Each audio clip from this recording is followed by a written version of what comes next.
مجھے سوال آپ سے یہ کرنا ہے کہ آپ جیسے جانتے ہیں سب کہ ہمارے جو معاشرے میں جو فتنہ ہے اور ہمارے جو بچے ہیں، شاید جس وقت ہم نے ان کو اسکولوں میں ڈالا یا جو سوشل میڈیا کا پریشر ہے اینڈ ایوری تھنگ، تو آپ آج کل کی یوتھ کے لیے کیا ایڈوائس دے سکتے ہیں ہم پیرنٹس کو؟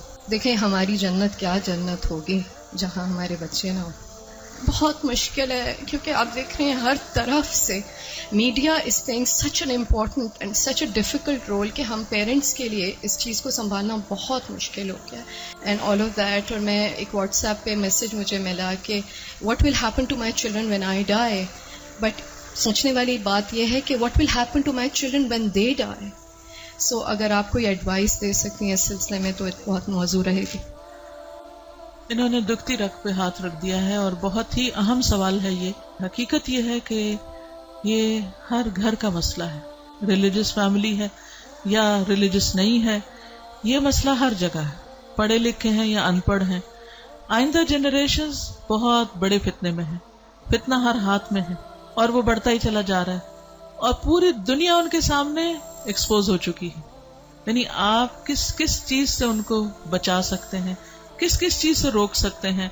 صرف ایک ہی حل ہے اور وہ روک اندر ہو، اور وہی تقویٰ والی بات ہے کہ جب تک ان کے اندر خود اللہ کا ڈر نہیں آتا، آخرت کی فکر نہیں آتی، اس وقت تک کوئی باہر کی چیز اب ڈھکی چھپی رہ نہیں گئی۔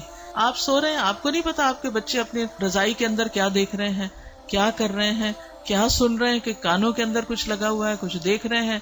اور پہلے تو کہیں کسی خالی جگہ پہ جا کے چھپنے کی ضرورت تھی، تو اب تو گھر کے اندر بھی ہر جگہ چھپنے کی جگہ ہے، کیونکہ جس اسکرین پر وہ سب کچھ دیکھ رہے ہیں وہ ان کے ہاتھوں کے اندر آ چکی۔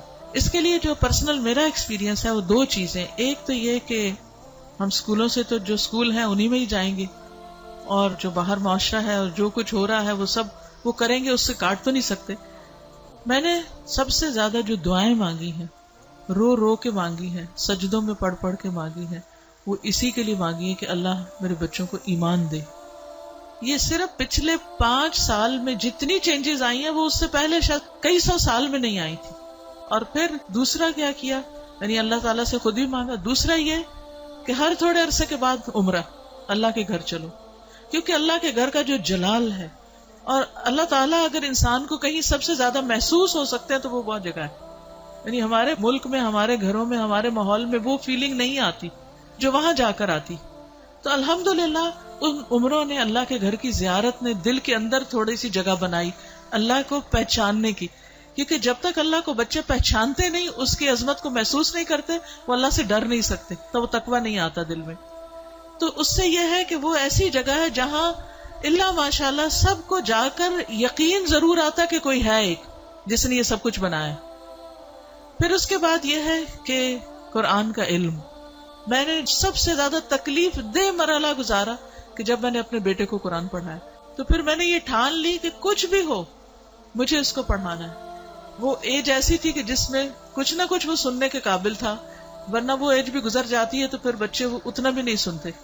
اور میں نے اپنی ساری مصروفیات کو سیکنڈری کر کے، حالانکہ میں انتہا درجے کی مصروف، گھر کی بھی ذمہ داریاں، باہر کی بھی، لیکن میں نے اس کو اپنی پرائرٹی نمبر 1 سمجھا کہ یہی بات جنہوں نے کی ہے کہ جب وہ مر جائیں گے تو پھر ان کا کیا بنے گا، یعنی ہمارے مرنے کے بعد تو جو ہوگا سو ہوگا، ان کے مرنے کے بعد ان کی قبروں کا کیا حال ہوگا اور ان کی آخرت کا کیا ہوگا۔ تو اللہ سبحانہ وتعالیٰ نے قرآن مجید میں فرمایا قوا انفسکم واہلیکم نارا، اپنے آپ کو اور اپنے گھر والوں کو آگ سے بچاؤ۔ ایمان والوں کو خطاب ہے کہ اے ایمان والوں اپنے بچوں کو آگ سے بچاؤ۔ تو پھر میں نے اس کے ٹائم کے مطابق جب اس کا موڈ بنے، لیکن روز کی شرط رکھی تھی کہ ہر روز پڑھیں گے تھوڑا تھوڑا، 2 آیتیں 4 آیتیں، 1 رکوع 2 رکوع 1 رب، اور اس طرح کر کر کے میں نے پورا قرآن اس کے ساتھ پڑھا کہ مجھ سے نہیں ڈرے، اللہ سے ڈرے، میری خاطر نماز نہیں پڑھے، اللہ کی خاطر پڑھے، میری وجہ سے کچھ مت چھپائے جو دیکھ رہا ہے، اللہ سے ڈر کے چھپائے۔ تو یہ کسی حد تک فائدہ مند ہوا۔ یہی ماؤں سے کہوں گی کہ ساری مصروفیات اپنی جگہ ہیں، لیکن بچے آپ کی پرائرٹی نمبر 1 ہونے چاہیے۔ ان کے لیے کھپ جائیں دعائیں مانگ مانگ کے بھی، اور اس کے ساتھ ساتھ ایک دفعہ کم از کم قرآن سے ضرور گزر جائیں، کیونکہ جب وہ قرآن سے گزر جائیں گے پھر ایٹ لیسٹ آپ کی رسپانسبلٹی نہیں رہے گی۔ اللہ ان کی سب خیر کرے، لیکن اگر خدا نہ خواستہ ان کے اندر کوئی بگاڑ آتا تو آپ کی پکڑ نہیں ہوگی، لیکن اگر آپ نے کوشش نہیں کی، محنت نہیں کی، تو آپ کی بھی ساتھ پکڑ ہے۔ صرف آپ کی نمازیں پھر کام نہیں آئیں گی. تو اس لیے ہم میں سے ہر ماں کو سنجیدہ ہونے کی ضرورت ہے.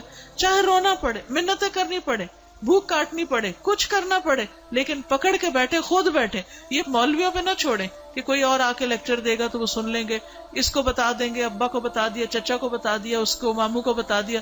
ٹھیک ہے وہ بھی کچھ ہیلپ کرتے ہیں، لیکن سب سے زیادہ آپ کو خود کرنا ہوگا، اور اس کے لیے آپ کو خود پڑھنا ہوگا، اس کے لیے آپ کو خود سیکھنا ہوگا. خود سیکھنا شروع کریں اور اپنے بچے کے ساتھ بیٹھ کر خود. پھر یہ کہ بعض اوقات بچے ہم سے سننا نہیں چاہتے، آپ ان سے کہیں آپ ہمیں پڑھ کے سنائیں. بس اس بات کا اگر یقین ہے ان کو کہ یہ قرآن اللہ کی کتاب ہے، تو پھر ان کے اندر یہ ڈالنے کی ضرورت ہے کہ اللہ تعالیٰ نے کیا فرمایا ہے. وہ آپ کو بھی پتا ہونا چاہیے اور وہ ان کو بھی پتا ہونا چاہیے. اللہ تعالیٰ ہماری مدد فرمائے.